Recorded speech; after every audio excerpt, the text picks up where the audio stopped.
오늘 이렇게 추수감사 주일 예배로 하나님께 영광을 돌려드릴 수 있게 되어서 너무나 감사를 드립니다.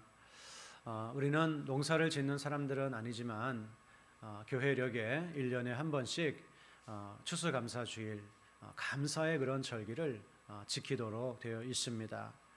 이렇게 1년 52주 중에서 한 주를 감사의 그런 주일로 지키는 것은 그만큼 감사가 우리 신앙생활에서 중요하기 때문입니다. 또한 중요할 뿐만 아니라 우리는 우리의 그런 죄악된 본성 중에 하나는 은혜를 잊어버리는 것이 있습니다. 그렇기 때문에 이렇게 절기를 통해서 하나님께 감사의 예배를 드리는 것이 정말 아주 필요하다고 할 수가 있겠습니다. 여러분, 신앙생활에서 하나님과 우리와의 관계 속에서 감사를 빼버린다면은 남는 것이 뭐가 있겠습니까? 우리의 기도 가운데, 예배 가운데, 찬송 가운데 감사가 빠진다면은 사실은 남는 것이 아무것도 없는 것입니다. 우리가 하나님께 마치 빈 포장지를 선물로 드리는 것과 마찬가지라고 할 수가 있겠습니다. 내용이 빠져버린 것이죠. 내용이 빠져버린 선물은 어떤 그런 기쁨을 주겠습니까? 아무런 소용이 없는 줄로 압니다. 그래서 우리의 모든 신앙에는 핵심이 감사이기 때문에 감사가 차고 넘치시기를 주님의 이름으로 간절히 축원합니다. 여러분, 우리가 감사 정말 중요하지만 우리는 잊어버리는 그런 부분이 있습니다. 잊어야 될 것은 잊어야 되겠지만 잊지 말고 감사해야 될 것들은 평생 감사할 수 있는 그런 우리가 되어야 합니다. 그래서 이스라엘 백성들은 하나님께서 홍해를 가르고 애굽의 군대를 수상시키시고 그리고 구원해 내셨습니다. 그 큰 구원은 그들이 잊어버리고 눈앞에 조금 없는 것으로 인해서 고생하는 것으로 인해서 불평하고 원망하다가 결국은 가나안 땅에 들어가지 못했던 것을 볼 수가 있습니다. 우리도 이것처럼 큰 은혜는 잊어버리고 작은 그런 불평거리들, 그런 것들에 집중하고 또 이 감사를 놓쳐버리는 그런 부분이 있지는 않은지 우리가 한번 생각을 해봐야 됩니다. 그래서 우리는 큰 은혜를 생각하고 작은 불평거리가 큰 은혜를 가리지 않도록 그렇게 해야 하는 것입니다. 내 눈앞에 작은 돌 하나가 박혀 있으면 온 세상이 보이지 않는 것처럼 작은 불평 하나가 하나님과 하나님의 그 큰 은혜를 보지 못하게 만드는 그러한 일들이 있을 수가 있는 것이죠. 또 누가복음을 보게 되면 10명의 나병 환자가 예수님께 왔다가 예수님께서 나병을 고쳐주셨습니다. 정말 이 시대에도 지금 이 시대에는 나병이 거의 정복이 됐다고 그러더라고요. 하지만 그 당시에는 불치병 아닙니까? 그런데 그 불치병에 걸린 사람들을 고쳐주셨는데 그들이 예수님께 고쳐달라고 할 때는 부르짖었다 그랬습니다. 소리를 높였습니다. 그런데 막상 고쳐주시니까 9명은 다 갈 길로 가버리고 한 명만 돌아와서 감사하는 모습을 보고 주님께서 기가 막혀 하시는 그런 내용도 있습니다. 여러분, 우리도 그럴 때가 있지 않습니까? 하나님께 달라고 할 때는 소리를 치지만 정작 감사의 목소리는 아주 그냥 작게 희미해가지고 하나님이 들으실 수도 없는 그런 모습으로 이렇게 살아가는 부분이 있지는 않은가 우리가 돌아봐야 합니다. 로마서 1장 21절 말씀을 보면 하나님을 알되 하나님을 영화롭게도 하지 아니하고 감사치도 아니하고 오히려 그 생각이 허망하여지며 미련한 마음이 어두워졌나니, 이렇게 하나님을 자신의 삶에 인정하지 않고 자기가 자기 자신의 주인이 되어 살아가는 사람들의 특징이 무엇인가? 하나님께 감사하지 않는다. 이렇게 이와 같이 말씀하시고 있는 것입니다. 여러분, 그러므로 우리는 정말 이런 망각의 영에 사로잡히고 또 불평의 영에 사로잡히고 그리고 감사하지 않는 그런 심령으로 이 땅을 불행하게 살아갈 것이 아니라 범사에 감사라고 하는, 그것이 우리를 향하신 하나님의 뜻이라고 하는 이 말씀을 따라서 감사의 영으로 충만한 그런 마음으로 이 땅을 살아갈 수 있기를 주님의 이름으로 간절히 소원합니다. 그래서 우리가 1년에 감사의 절기를 지키고 있는데요, 먼저 우리가 이 감사의 절기를 지내면서 하나님께 1년 동안 하나님께서 나에게 베풀어 주셨던 그런 감사의 제목들을 구체적으로 한번 발견하시는 그런 시간들이 되시기를 부탁을 드립니다. 그래서 이미 알고 있지만 그것을 새롭게 감사하는 그런 시간들이 되시고, 또 깨닫지 못하고 있었던 것들을 이게 정말 감사의 제목이었구나 발견하고 또 감사하는 그런 시간도 되시기를 바랍니다. 우리 너무나 잘 아는 탕자의 비유에서 이 탕자는 아버지의 집을 떠나서 재산을 다 탕진하고 되시는 일을 하면서 비로소 그가 깨닫는 것이 있었습니다. 그것이 무엇이겠습니까? 아버지의 은혜, 아버지의 사랑, 그리고 모든 것이 나에게 축복이었구나 하는 것을 되짚으면서 그 자리에서 깨닫게 되는 것입니다. 전에는 그냥 반찬이 없다고 불평하면서 그렇게 밥을 먹었을지도 모르겠어요. 하지만 이제는 그 집안에서 어머니가 제공해주는 그 밥 한 끼가 그렇게 소중한 것이었구나. 그리고 사람들이 자기를 함부로 대하고 함부로 막 그렇게 그 종 부리듯이 부리는 그런 일을 경험하면서 내가 내 아버지 집에서 대우받았던 그런 것들이 얼마나 소중한 것이었는가 하는 것을 그가 비로소 그 자리에서 깨닫게 되는 것입니다. 그리고 이제 집으로 돌아와서 아버지가 다시 그를 용납해 주었을 때 환경은 똑같죠. 예전이나 지금이나 환경은 똑같습니다. 하지만 이 탕자의 인생은 완전히 달라졌다고 말할 수가 있는 것입니다. 전에는 불평하고 갑갑하게 느끼고 왜 우리 집안은 이러냐 짜증을 내고 그랬지만 돌아온 탕자의 마음에는 이제는 정말 모든 것이 감사하죠. 모든 것이 기쁘고 모든 것이 행복합니다. 그래서 하루하루 정말 기쁨이 넘치는, 감사가 넘치는 그와 같은 삶을 살았을 것입니다. 오늘 저와 여러분도 하나님 앞에서 새롭게 감사의 제목들을 발견하시기를 주님의 이름으로 간절히 축원합니다. 우리가 날마다 늘 경험하는 것이지만, 늘 익숙하게 여기는 것이지만 감사를 잃어버리고 살았던 부분이 있지는 않습니까? 그래서 감사의 반대말은 뭐라고 그랬죠? 감사의 반대말은 익숙함이다. 그리고 익숙함에서 오는 당연히 여김이다. 이런 말이 있습니다. 참 맞는 말인 것 같습니다. 우리가 익숙해질 때, 그리고 당연하게 여길 때 이것이 얼마나 감사한 것인지를 놓쳐버리는 그런 일들이 일어나게 됩니다. 그래서 여러분, 다시 한번 하나님의 은혜를 새롭게 여기시고 그 은혜에 감사하며 살아가시기를 주님의 이름으로 간절히 축원합니다. 사무엘하 9장에 보게 되면 무비보셋 이야기가 나옵니다. 우리가 알고 있는 것처럼 요나단의 아들이고 사울의 손자입니다. 근데 사울의 집안이 망해버려가지고 이제 이 무비보셋은 거지가 되어버렸어요. 먹고 살기도 어려운 그런 형편이 되어버렸습니다. 그런데 다윗이 요나단과의 우정을 기억해서 이 아들을 무비보셋을 불러옵니다.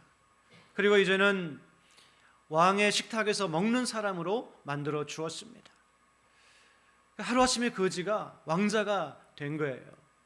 그 사울의 엄청난 재산을 다 차지하고 모두 다 손가락질하는 그런 삶에서 이제는 모든 사람들이 존경하는 그런 삶이 하루아침에 되었습니다. 저는 이 무비보셋 이야기가 바로 오늘 저와 여러분의 이야기인 줄로 믿습니다. 우리 그리스도인들의 이야기입니다. 우리가 하나님의 은혜를 입기 전에 우리는 어떤 사람들입니까? 우리의 죄로 인해서 수치와 조롱과 저주 가운데 영원한 멸망 가운데 있을 수밖에 없는 사람들이, 그 비참함은 말할 수가 없는 것입니다. 그런데 하나님께서 십자가의 보혈의 은혜로 공로로 우리를 불러주셔서 하나님의 자녀라고 하는 엄청난 특권과 은혜를 우리에게 주신 것입니다. 여러분, 우리가 받은 구원이 얼마나 놀라운 것입니까? 우리의 모든 죄를 용서해 주시고 또 우리를 의롭다고 선포해 주시고 또 우리를 그리스도와 연합시켜 주시고 하나님의 자녀 삼아 주시고 하늘에 속한 영원한 기업을 누릴 수 있는, 우리가 앞으로 그 기업을 누리게 될 때 얼마나 그것이 놀랍겠습니까?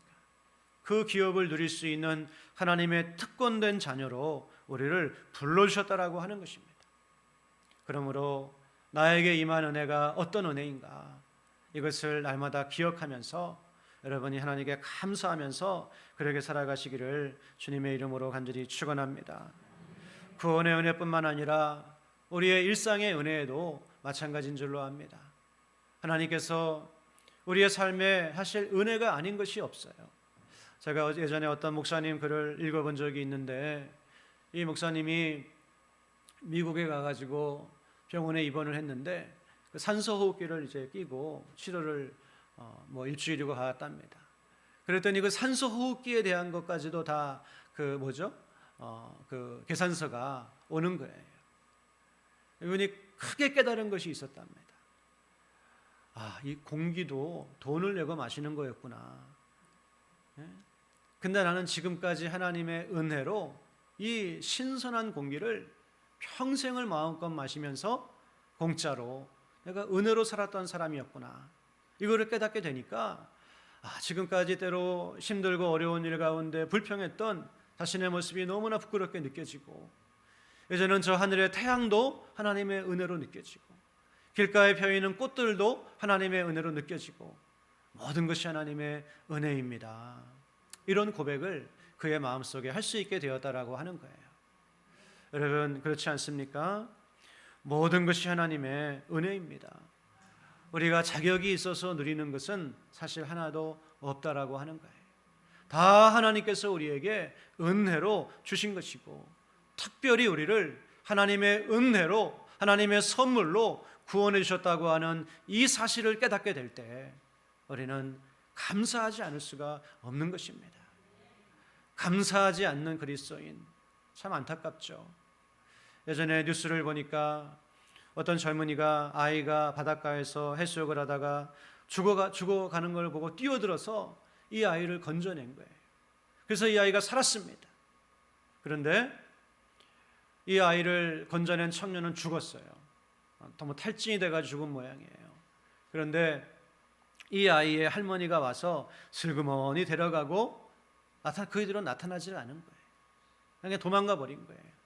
복잡한 일에 얽매이기 싫어서 그랬는지 몰라도 저는 그 뉴스를 보면서 참 너무나 그 마음에 세상에 이럴 수도 있는가, 이럴 수도 있는가.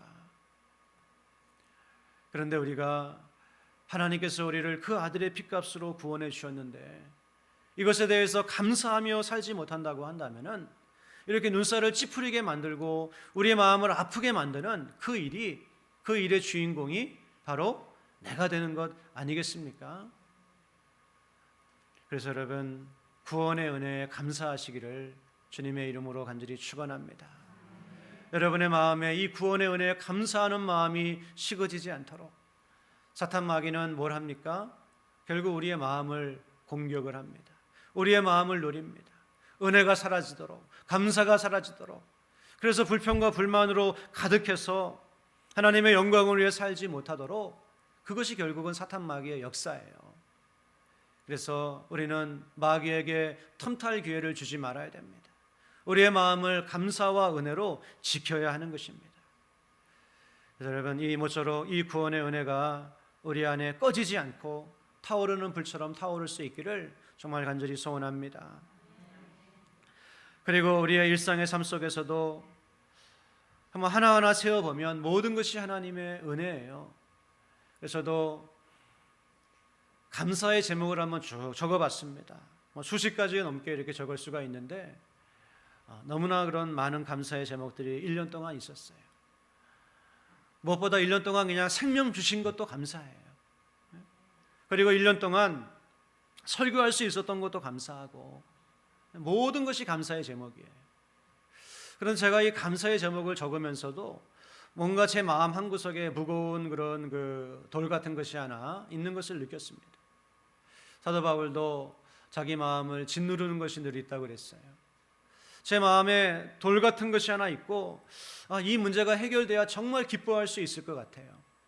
그런데 감사의 제목을 적고 기도하는 가운데 하나님께서 내 마음을 누르는 그 무거운 돌덩이, 그것까지도 사실은 감사의 제목이라고 하는 것을 깨닫게 하셨어요. 우리 성도님들이 다 알고 있는 내용입니다. 우리 신자라면 다 경험하는 내용입니다.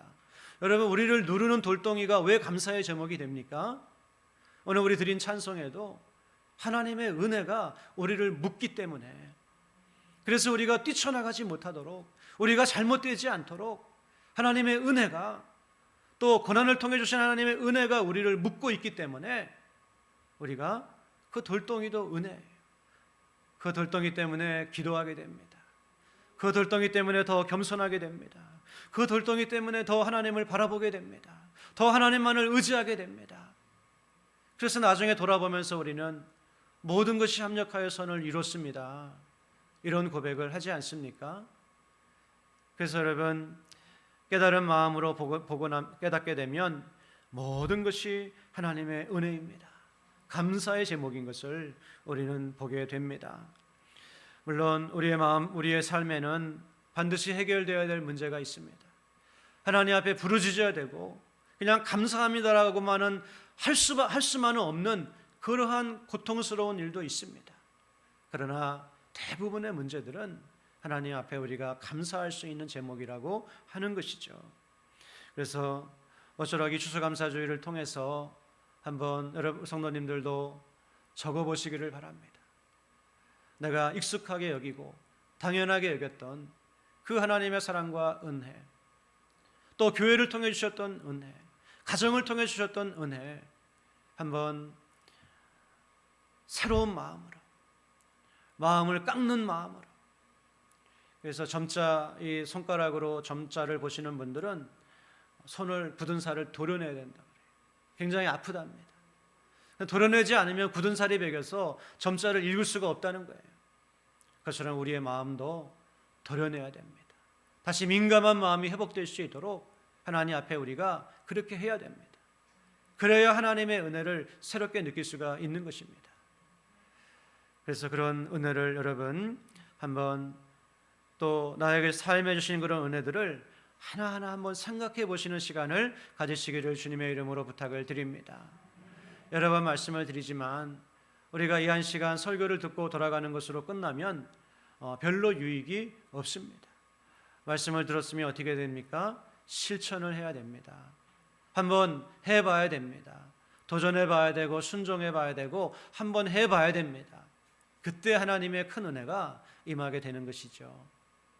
그래서 감사의 제목들을 그렇게 한번 새롭게 발견하시는 그런 마음들이 되시기를 다시 한번 주님의 이름으로 부탁을 드립니다.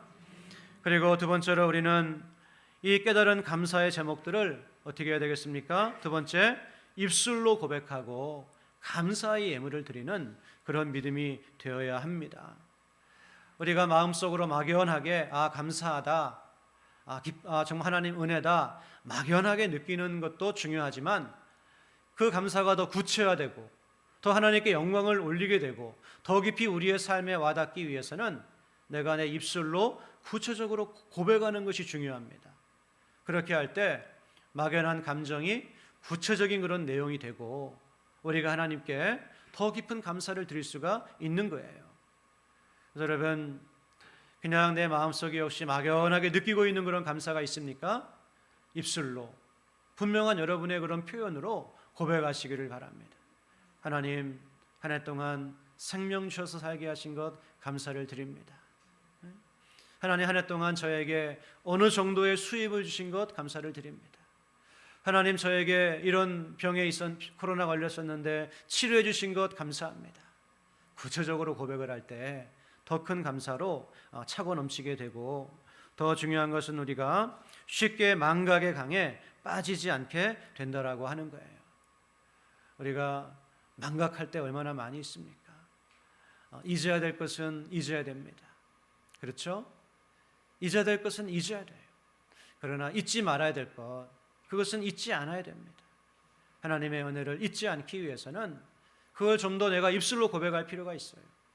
그리고 구약에도 보게 되면 1년에 3번의 절기를 지킬 것을 명령하시면서 하나님께서 하신 말씀이 빈손으로 나오지 말라, 그렇게 말씀합니다.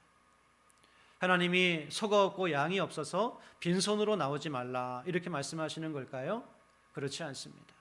예물을 가지고 공식적으로 더 마음을 담아서 그렇게 드리게 될 때 그 신앙이 더 무겁게 표현될 수가 있어요.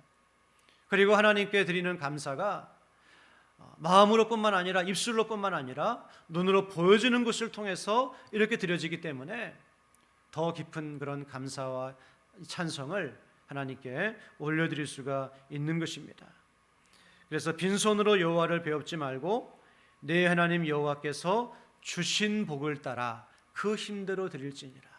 주신 복을 따라서, 남의 하니까 내가 그만큼 한다, 그것이 아니라 나에게 주신 복을 따라서 드리라고 그렇게 말씀하고 있습니다. 그렇게 할 때 우리의 감사는 더욱더 구체적이 되고 쉽게 잊혀지지 않고 또 힘이 있는 그런 감사로 하나님께 나아가게 될 줄로 믿습니다. 첫 번째 뭐라고요? 입술로 구체적으로 고백을 하시라고 하는 겁니다. 두 번째 어떻게 하고요? 예물을 드리면서 그렇게 감사함으로 하나님께 고백을 하시라고 하는 겁니다. 그리고 세 번째, 우리 교회가 이거를 꼭 한번 좀 실천하셨으면 좋겠어요. 그것은 무엇인가 하면 정말 내가 나의 태도가 감사하는 태도로 변하기를 원하신다고 한다면 우리의 마음에 이 불평하고 불만하고 원망하는 그런 그 마음이 있어요. 그런데 그런 마음으로는 우리가 행복한 인생이 될 수가 없고 하나님께 영광을 돌려드릴 수가 없고 하나님의 복을 누릴 수가 없습니다. 그래서 우리의 영성이 불평의 영성에서 감사의 영성으로 바뀌어져야 됩니다. 제가 유튜브를 하나 보니까 애틀랜틱이라고 하는 잡지에 실린 글을 소개를 하더라고요. 그런데 그 잡지에 실린 글을 보니까 그 하버드 대학을 졸업한 사람들이 30년 만에 모여가지고 이 동창회를 하는데 설문조사를 쫙 이렇게 한 거예요. 설문조사를 했는데 그 중에 제가 기억나는 것이 무엇인가 하면은 지금까지 이제 60세가 되었는데 거의 되었는데 인생을 살면서 지금 후회가 되는 것이 뭔가, 제일 후회가 되는 것이 뭔가.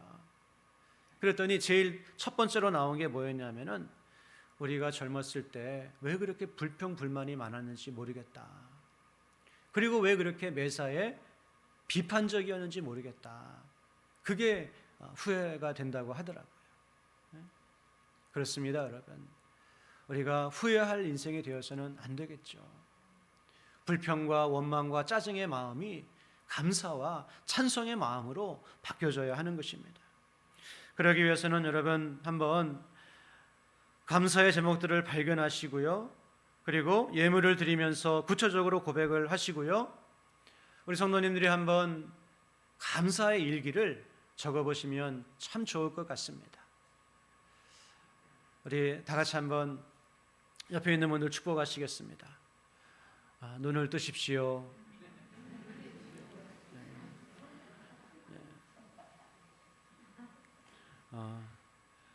조금만 더 이제 참으십시오. 감사 일기를 한번 적어보시기를 바랍니다. 제가 설교를 준비하면서 이렇게 보니까 감사 일기라고 하는 게 요새 많이 하더라고요. 그런데 이 감사 일기의 그 효과가 놀랍답니다. 정신적으로 엄청나게 좋아지고 심지어는 신체적으로도 좋아지고 하는 일도 잘 된다는 거예요. 그건 당연하죠. 감사의 마음으로 살면 정신적으로 좋아지고 육체적으로 건강해지고 하는 일도 잘 되는 건 당연합니다. 상식적인 내용입니다. 그래서 이 감사의 일기를 한번 적어 나가면서 이 감사가 나의 히스토리가 되겠죠. 나의 간증이 되겠죠. 그리고 하나님과의 추억이 되고 이웃과의 좋은 추억이 되는 그런 일들이 일어나게 되지 않겠습니까? 또 감사한 얘기를 계속하면서 세상을 바라보면서 불평하고 짜증내던 그런 우리의 그런 성향이 감사하고 긍정적인 쪽으로 바라보는 그런 성향으로 바뀌어질 수가 있는 거예요.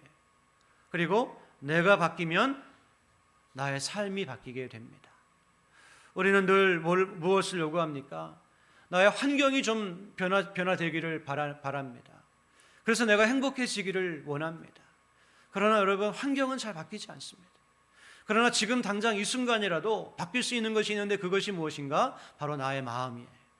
그리고 내가 바뀌면 우리는 환경은 그대로여도 행복해지는 그런 경험을 우리 성도님이 지금 교회를 걸어 나가시면서부터 바로 하실 수 있다라고 하는 겁니다. 그래서 파스칼이라고 하는 철학자는 똑같은 사건을 보고 누구는 웃고 누구는 운다, 이런 이야기를 했습니다. 똑같은 일이지만 누구는 그걸 보면서 울지만 누구는 그걸 보면서 웃는다는 거예요. 사람이 중요하다고 하는 겁니다. 해석이 중요하고 인생을 살아가는 태도가 중요하다, 그것을 우리에게 말씀하시고 있습니다. 여러분, 그래서 한번 사랑하는 성도님들, 감사의 일기를 일주일에 2번 정도 적어보시기를 바랍니다. 이 2번 적는 것도 근거가 있어요. 원래 매일 하는 그런 것보다는 일주일에 2번이 제일 효과가 있다 그래요. 감사의 재발견이라고 하는 책을 보니까 이 감사를 과학적으로 연구를 한 책이에요. 근데 이 감사 일기를 몇 번 적는 게 좋은가? 일주일에 한 2번 정도 5가지 이상 되는 제목을 이렇게 적어보라는 거예요. 매일 적으면 지치고 2번 정도 날짜를 정해서 좀 떨어뜨려서 정하는 게 좋겠죠? 그렇게 적으면 굉장히 효과가 있다고 합니다. 그래서 캘리포니아 주립대학 심리학과의 로버트 에머슨이라고 하는 교수는 실험을 했는데, 두 부류로 12살부터 80세까지 모든 그런 다양한 연령대의 사람들을 대상으로 두 부류로 나눠서 한 부류는 매일 감사일기를 적게 한 거예요. 그리고 어느 정도 시간이 지났습니다. 그런데 확연한 차이가 나타났다는 거예요. 매일 감사일기를 적게 한 사람들은 혈압이 떨어지더래요. 그리고 혈압이 떨어지고 또 체중이 줄어들더래요. 다이어트 하시는 분들은 매일 감사일기를 적으시길 바랍니다. 혈압이 떨어지고 체중이 줄고 심지어는 몸에 있는 통증까지도 줄어드는 그런 효과들이 일어났다는 거예요. 그래서 제가 말씀드린 감사의 재발견이라고 하는 책을, 또 다른 책을 보니까 이 과학적으로 감사를 연구를 했는데, 사람들에게 감사하게 하면서 이 머리에다가 꽂는 거 있죠. 이거 꽂고 뇌가 어떤 반응을 일으키는가를 봤더니 전전두엽 피질, 저는 사실 전전두엽 피질이 뭔지도 모릅니다. 근데 그 책을 보니까 이 전전두엽 피질에 있는 어떤 특정한 그런 영역이 굉장히 활성화가 되더래요. 그리고 활성화가 되면서 여기서부터 온 몸에 긍정적인 그런 그 좋은 기운이 퍼져나가고 그 몸이 치유가 되는 그런 효과가 있는 것을 과학적으로 이렇게 발견을 했다. 그래서 우리는 다 이미 알고 있는 겁니다. 하나님이 우리를 그렇게 만드셨다고 하는 걸 우리가 알고 있어요. 근데 과학적으로도 그런 것이 이제 된다고 하는 거예요. 그래서 그 책에서 감사하는 삶을 사는 것은 더 나은 인생을 만드는 가장 좋은 방법이다, 그런 이야기를 했습니다. 우리 사랑하는 성도 여러분, 감사의 깊이가 신앙의 깊이인 줄로 믿습니다. 감사의 깊이가 행복의 깊이라고 하는 거예요. 감사할 줄 아는 만큼 우리는 하나님을 경험하게 되고, 감사할 줄 아는 만큼 행복을 누리면서 그렇게 살아가게 됩니다. 많은 것을 가졌지만 감사의 영성이 없는 사람은 불행한 삶을 살지만, 적은 것을 가졌어도 감사의 영성이 있는 사람은 하나님의 큰 은혜를 누리는 그런 삶을 살아갈 수가 있다라고 하는 것입니다. 감사는 우리에게 현실을 넘어서게 하는 그런 힘을 줍니다. 그래서 그 밀레라고 하는 사람이 그린 만종이라고 하는 그림이 있는데요. 이 그림을 보면 그냥 평범한 부부가 하루 일과를 끝내고 밭일을 끝내고 머리 숙여 기도하는 그 장면이에요. 근데 그 장면을 보면 정말 그 마음이 편안해지고 뭔가 영적으로 느껴지는 것이 있습니다. 그게 뭘까요? 하나님이 이들 가운데 함께하고 계시다고 하는 것이 느껴져요. 사실은 별일 아니죠. 하루 종일 그냥 밭에서 일한 거예요. 그래서 조금 수확을 거둔 거예요. 그 그림이 그려질 당시에 뭐 농사 짓는 것이 큰 부도 아니었을 겁니다. 그런 일상의 삶이었지만 고개 숙여 기도하며 감사하는 그것을 통해서 하나님이 그곳에 임재하시고 많은 사람들에게 은혜를 끼치는 그러한 그림, 그러한 삶이 될 수 있다라고 하는 거예요.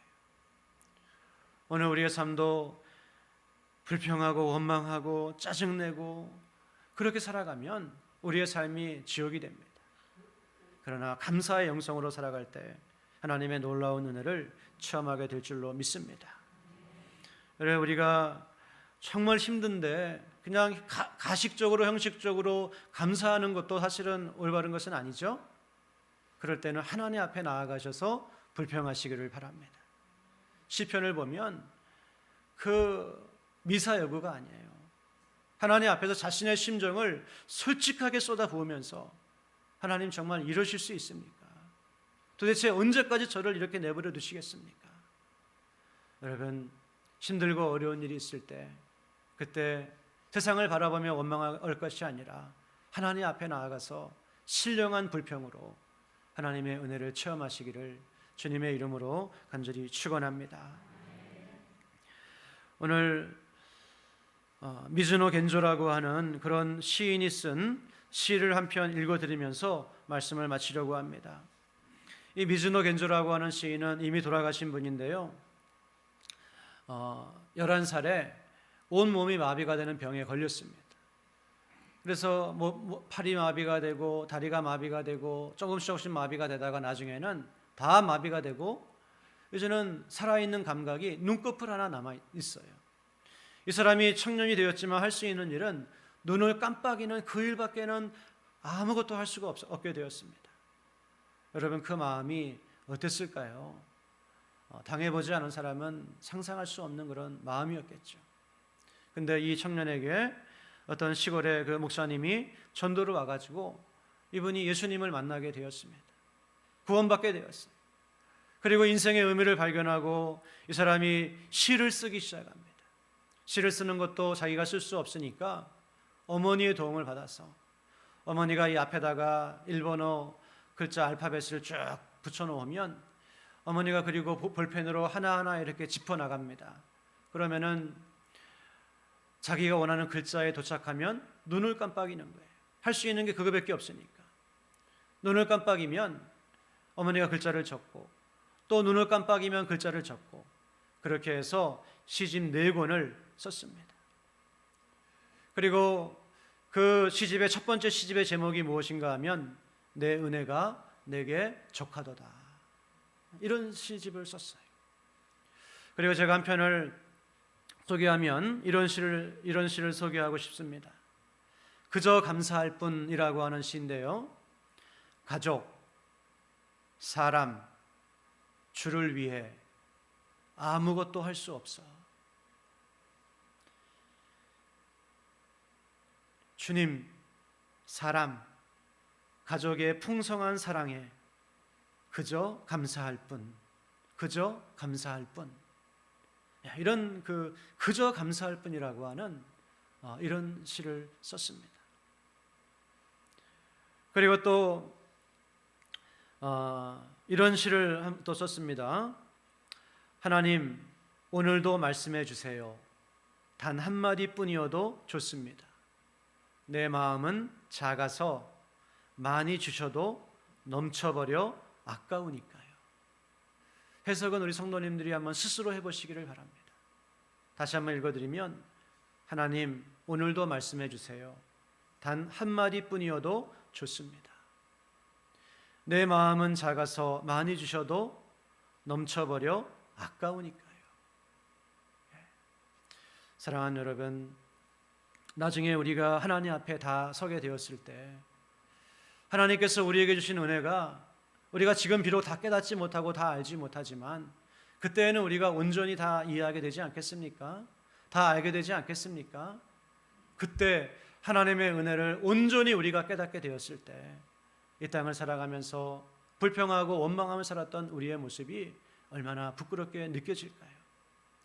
오늘 모쪼록 저와 여러분이 이 땅을 감사의 영성을 가지고 감사하는 마음을 가지고 그렇게 살아가셔서 하나님께 영광을 돌려드리고 이 땅에서 우리가 허락하신 행복을 누리며 살아갈 수 있는 저와 여러분 다 될 수 있기를 주님의 이름으로 간절히 소원합니다. 하나님 아버지, 정말 저의 입술로 얼마나 많이 범죄했는지 모릅니다. 마음으로 범죄했는지 모릅니다. 주님의 십자가를 너무나 익숙해 했고 당연하게 여기며 그렇게 살았는지 모릅니다. 하나님 용서하여 주시고 저의 삶 가운데, 우리의 삶 가운데, 우리 교회 가운데 감사의 마음이 회복되어서 하나님께 합당한 감사를 올려드리며 나아가는 우리 모두가 될 수 있도록 성령님 도와주시옵소서. 성령님 인도하여 주옵소서. 예수님의 이름으로 간절히 기도드렸사옵나이다. 아멘.